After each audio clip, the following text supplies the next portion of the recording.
282.000 millones de euros por año es el costo de la corrupción en Europa. Bueno, eso es el límite inferior, porque la suma podría alcanzar los 904.000 millones de euros por año. Hablamos de cerca de 8.000 euros por contribuyente que se esfuman cada año en los bolsillos de un sistema completamente corrupto. Esta cifra alucinante son los mismos parlamentarios quienes la calculan en un informe que data de hace algunos años. Mientras se les pide que se aprieten el cinturón, que hagan economías y reduzcan sus gastos, sus dirigentes europeos organizan el mayor atraco de la historia moderna con métodos que harían sonrojar a un padrino de la mafia. El año 2024 ha batido todos los récords entre las elecciones anuladas en Rumanía, la corrupción en el Parlamento Europeo, las injerencias, los parlamentarios fantasma o los conflictos de interés. Nada va bien. ¿Y qué decir del Pfizergate? 1.800 millones de dosis negociadas en secreto por mensaje de texto entre Ursula von der Leyen y el director ejecutivo de Pfizer, despreciando todas las reglas. Los mensajes de texto en cuestión, desaparecidos. La Comisión Europea admite que probablemente no podrá encontrarlos. Ah, qué conveniente. La lista es tan larga que uno ya no sabe por dónde empezar. Detrás de estos escándalos se esconde una mecánica perfectamente aceitada. Sus impuestos financian los privilegios de un puñado de elegidos mientras sus facturas se disparan. Europa, antaño símbolo de innovación, se ha convertido en una zona gris donde reinan la opacidad y el favoritismo. En este video voy a revelarles la magnitud de esta corrupción sistémica, no para atacar a la Unión Europea, sino para que finalmente entiendan por qué la economía europea se derrumba y por qué nuestros dirigentes parecen vivir en otro planeta. Porque cuando se comprende el sistema, también se comprende por qué Europa va hacia su perdición y es más que hora de hacer cuentas. Pero en este mundo de influencia e intereses cruzados es vital poder contar con un análisis objetivo e independiente. Y ahí es donde entramos nosotros. En Money Radar no tenemos subvenciones, ni generosos benefactores, ni grandes grupos detrás de nosotros. Somos un medio totalmente independiente. Al suscribirse ahora, se convierte en un pilar esencial de la información libre. Es simple, es gratis y es poderoso. Usted sabe lo que tiene que hacer. Bienvenido a Money Radar.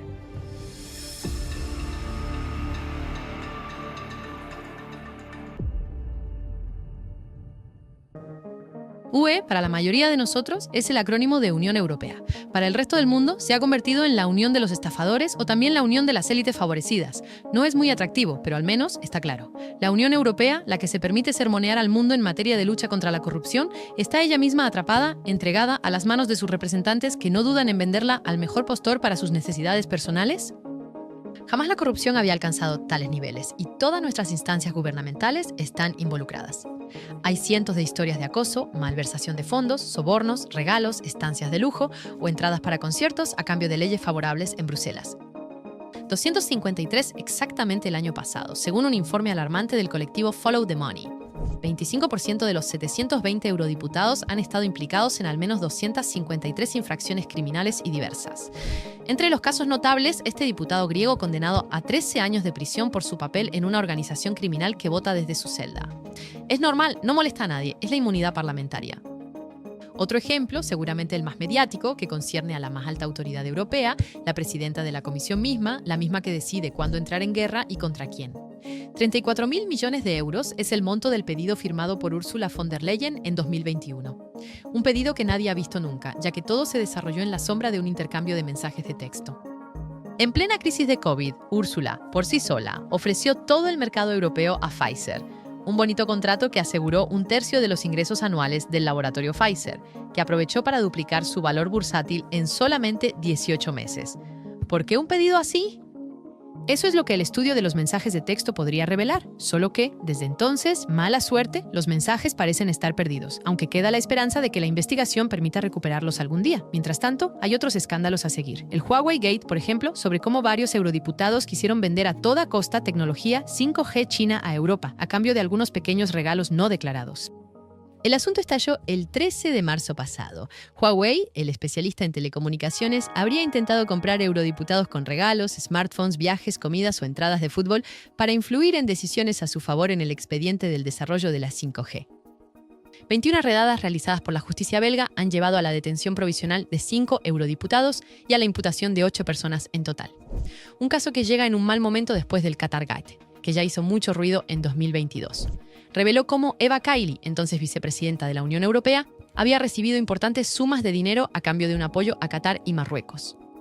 8 inculpaciones, eurodiputados y asistentes parlamentarios y 1,5 millones de euros incautados, incluyendo 150.000 euros en efectivo en casa de Eva. A estos escándalos muy mediáticos añado el caso de los asistentes parlamentarios pagados con el dinero de la Unión cuando son empleados por su partido político, y las malversaciones se extienden hasta el Consejo de los Gobernadores del Banco Central Europeo, con la reciente condena de Peter Casimir, gobernador del Banco Central de Eslovaquia. Este buen hombre fue declarado culpable de haber utilizado el dinero de la caja para acelerar los reembolsos del impuesto sobre el valor añadido.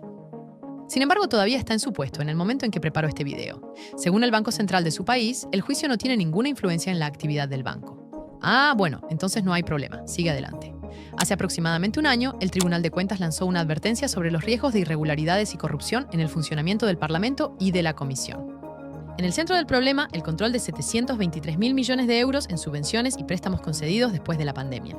Una tarea confiada a los estados, incompleta, aproximativa, cuando no es simplemente abandonada. En algunos países como Irlanda, Finlandia o Polonia, el seguimiento de los fondos públicos europeos es muy insuficiente. Imposible saber a dónde fue el dinero y en qué bolsillo exactamente. Toma de interés, blanqueo y desvío de dinero o participación en organizaciones criminales, el panorama ya es atractivo, pero aún está incompleto. Desde hace varios años, la opinión pública se apasiona por los asuntos de injerencia de Bruselas en el desarrollo de las elecciones presidenciales de los países miembros, Georgia en 2023, pero también Bulgaria, Finlandia, Grecia o Polonia. Todos estos países han sido objeto de intentos de manipulación de la información o de ciberataques a menudo atribuidos a China o Rusia. Rumanía habría elegido mal a su presidente el 24 de noviembre pasado debido a una campaña de desinformación rusa en TikTok. Los resultados fueron anulados por el Tribunal Constitucional y se eligió a un nuevo presidente más cercano a los valores del bloque occidental, y la elección fue validada. Sin embargo, Pavel Durov, el jefe de Telegram, afirma haber recibido solicitudes por parte de Francia, sin nombrarla, para silenciar las voces de los conservadores en la red de Telegram durante las últimas elecciones rumanas. Las autoridades francesas desmienten formalmente la acusación de Durov, quien dice estar listo para testificar ante la justicia. Es una palabra contra otra. En el momento en que preparo este video, aún no se ha podido probar nada, pero el daño está hecho. Persisten las dudas y refuerzan el sentimiento de un control cada vez más autoritario de la Unión por parte de Bruselas, por Ursula y por sus aliados. La deriva autoritaria se suma a una deriva financiera. Se han elaborado varios informes para intentar calcular el costo de los comportamientos delictivos de los representantes de la Unión. En 2016, el Parlamento Europeo ya reconocía 282.000 millones de euros en un informe, pero el informe más preciso, el del Grupo Parlamentario Los Verdes, ALE, desglosa en 2018 la factura país por país para llegar a un total de 904.000 millones de euros al año, de los cuales 120.000 millones para Francia. Dinero perdido o robado, la pérdida de ingresos fiscales y las consecuencias de una disminución de las inversiones extranjeras. Para hacerse una idea, el presupuesto de la Unión en 2025 es de aproximadamente 200.000 millones. El cálculo es simple. Cada año, los malos comportamientos de un puñado de privilegiados cuestan alrededor de 4 veces y media más que el funcionamiento de la Unión en su totalidad. Hay algo podrido en el reino de Úrsula. Permítanme explicarles cómo es posible una cosa así. ¿Te gusta Bruselas? A mí me encanta. La gente es simpática, hay ambiente en todas partes, es muy animado. Hay aproximadamente 197.000 habitantes y entre ellos 50.000 lobistas, lo que impulsa el comercio.